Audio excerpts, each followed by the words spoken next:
الشتا والسقعة محتاج نسكافيه. هنجيب معانا كده برطمان حلو عشان نعمل احلى فوم واحلى وش للنسكافيه.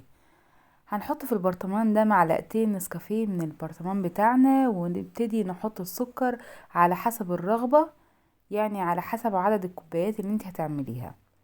وبعد كده نحط يعني شوية، يعني بق مية، حاجات بسيطة مية كده.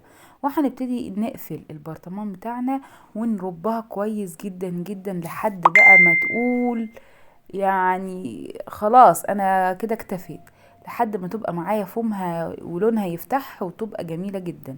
ونبتدي نجيب كوبايات بتاعتنا ونصب فيها النسكافيه بتاعنا، بعد ما نحط فيها اللبن واللبن يكون سخن. هنبتدي نحطها كده زي ما انتوا شايفين، ومعانا احلى نسكافيه. وصباح الخير على عيونكم، ويا رب يكون فيديوهاتنا بتعجبكم.